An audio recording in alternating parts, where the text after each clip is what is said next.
Hola, en este video hablaremos acerca de las variables aleatorias y en particular de las variables discretas, así como de la función de masa y la función de distribución asociadas a dichas variables.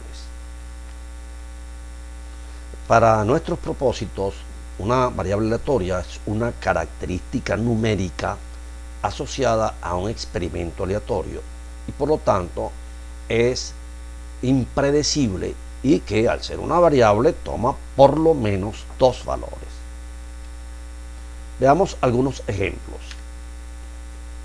El número que resulta al lanzar un dado corriente, obviamente que cumple con las dos características para ser considerada variable aleatoria. En primer lugar, el resultado es un número. En segundo lugar, es impredecible su valor y toma más de, obviamente, dos valores. El tiempo en minutos que demora un estudiante en realizar un examen.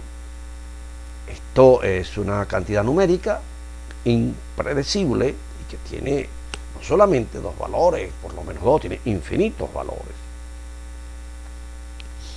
El número de personas que acuden entre las 7 a.m. y 8 a.m. un día cualquiera a tomar café en el cafetín de módulo 2 también cumple con las dos condiciones exigidas.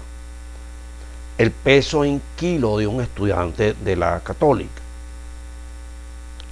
Como verán, todos esos ejemplos cumplen con las dos condiciones de ser una característica numérica y de tomar por lo menos dos valores.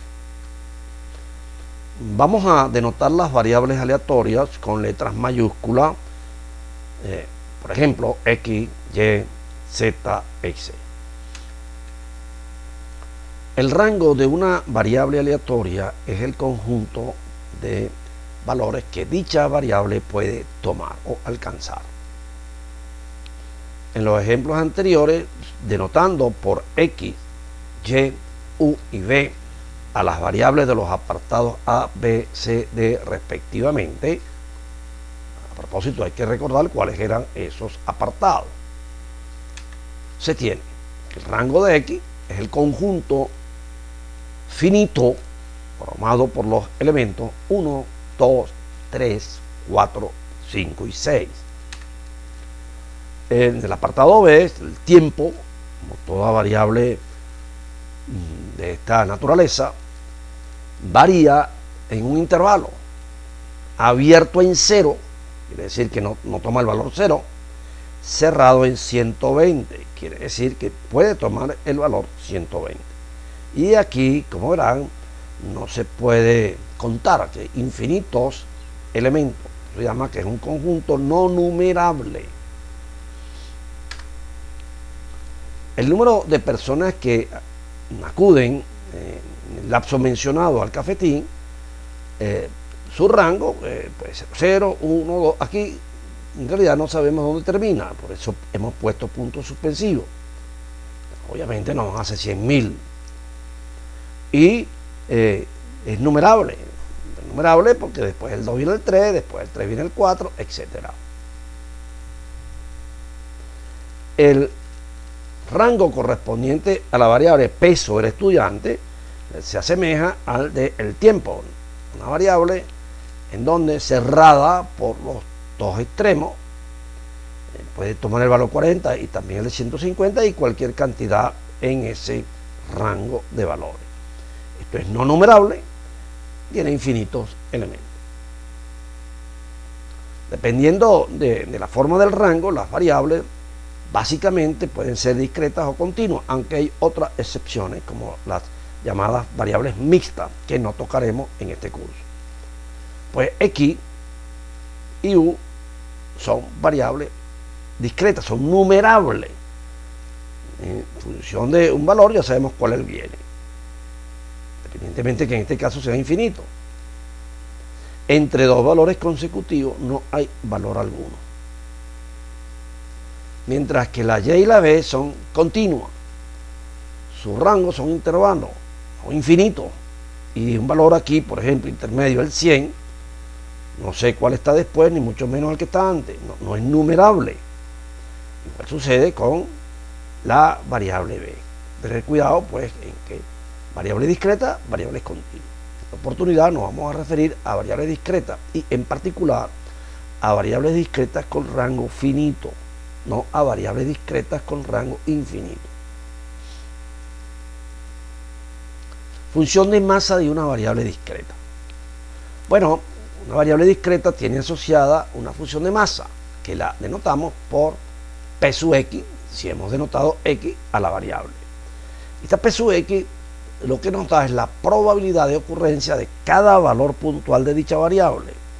Es decir, la función P sub x evaluada en un punto genérico no es más que la probabilidad de que la variable tome dicho valor. De acuerdo con la definición de función de masa, esta función cumple dos condiciones fundamentales. Primero, estar comprendida entre 0 y 1, ambos inclusive. Eso en función pues de que es una probabilidad. Y en segundo lugar, la suma de todas las funciones de masa en todos los puntos del dominio, o mejor dicho, del rango, debe ser igual a 1. Pero además de la función de masa existe otra función íntimamente ligada con ella, que es la función de distribución, similar a la frecuencia relativa acumulada que vimos en la primera parte del curso. Ahora, esta función, en lugar de darnos una probabilidad del tipo puntual, del tipo igual, nos da una probabilidad de a lo sumo. Y además, la otra diferencia en que la función de masa solamente tiene sentido para valores que estén en el rango de la variable, mientras que la función de distribución se evalúa en cualquier punto esté o no esté en el rango de la variable. Y su definición formal es la siguiente: la función de distribución en un punto nos da la probabilidad de que la variable sea a lo sumo ese punto menor o igual. Observa la diferencia entre ambas funciones. Una se evalúa en valores del rango y del tipo puntual. La otra se evalúa en cualquier número y es del tipo acumulado. Ahora, va a existir una relación entre estas dos funciones que veremos a continuación. Si se conoce la función de masa, podemos obtener la función de distribución y viceversa. Conocida la función de distribución, podemos hallar la función de masa. Es por ello que, dada una variable discreta, por ejemplo, es redundante dar las dos funciones. Se da solamente una de ellas y el alumno deberá estar en capacidad de, dada una, obtener la otra. Esto lo vamos a resolver vía ejemplos para no complicarnos con ecuaciones un poco raras. Entonces vamos a ver con un ejemplo cómo pasamos de la función de masa a la función de distribución. Para ello vamos a considerar la siguiente variable discreta, una variable que toma estos valores. Este es el rango de la variable. Y aquí la función de masa supuesta conocida. Hay que entender que la probabilidad de que x sea 0,5 es 0,10, 1,8 es 0,15 y así sucesivamente. La probabilidad de que sea menor que 2,4 es este, 0,25. Que sea mayor a 5,9 es este. Que sea esté entre 0,5 y 2,4, ambos inclusive, es esto más esto más esto. Y así sucesivamente. Vamos a hallar entonces ahora la función de distribución. Aquí está mostrada y vamos a ver de dónde salió esto que está acá. Como esta es la función de masa, y estos son los valores del rango, nos vamos a situar en primer lugar en un punto a la izquierda del 0,5. Y ahí obviamente que no hay masa y por lo tanto la función de distribución es 0. A continuación tomamos un punto entre 0,5 y 1,8, incluyendo el 0,5 y excluyendo al 1,8. Y aquí la función de distribución es la suma que está a la izquierda, a lo sumo, 0,10. A continuación tomamos un punto entre 1,8 y 2,4, incluyendo al 1,8 y excluyendo al 2,4. Estamos aquí, entonces esa probabilidad es esta suma, a la izquierda, 0,25.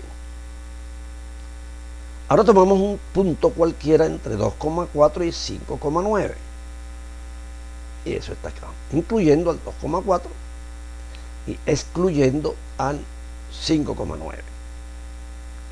Y esa probabilidad entonces es esta suma de aquí hasta acá, que nos da 0,60.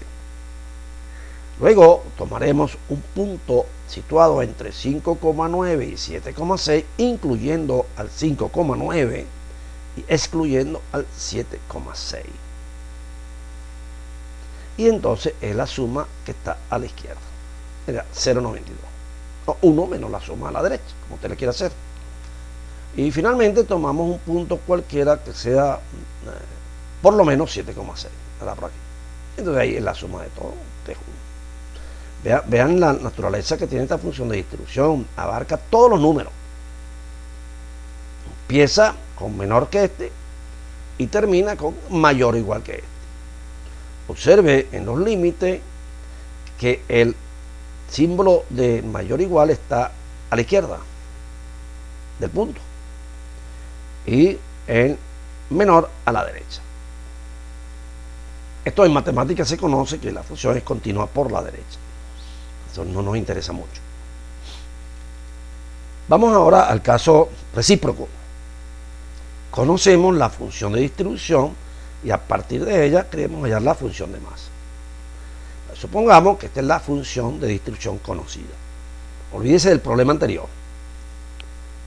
Una vez que tenemos la función de distribución que tiene este formato, observamos los puntos en donde la función tiene un salto en 0,5, 1,8, 2,9, 2,4, 5,9 y 7,6. Y esos precisamente son los puntos en donde existe función de masa, son los puntos del rango de la variable que a continuación escribimos. O sea, aquí tenemos 0,5, 1,8, 2,4, 2,9 y 7,6 en el rango. Y ahora la función de masa en 0,5 es la diferencia entre 0,10 y 0. En 1,8 es la diferencia entre 0,25 y 0,10. En 2,4 es la diferencia entre 0,60 y 0,25. En 5,9 es la diferencia entre 0,92 y 0,60. Y finalmente en 7,6 es la diferencia entre 1 y 0,92. Observe que esto es una función de masa. Todos los números están entre 0 y 1 y su suma vale 1. Tener cuidado cuando haga la diferencia porque muchos cometen el error de hacer una resta al revés y le daría un número negativo. Eso no está permitido porque es una probabilidad. Bueno, esperemos que con este video se haya aclarado lo que es una variable aleatoria, lo que es una discreta, lo que es la función de masa, lo que es la función de distribución y cómo a partir de una se obtiene la otra. En el próximo video veremos los conceptos fundamentales como son valor esperado, varianza, desviación estándar y coeficiente de variación asociado con una variable discreta. Hasta la próxima.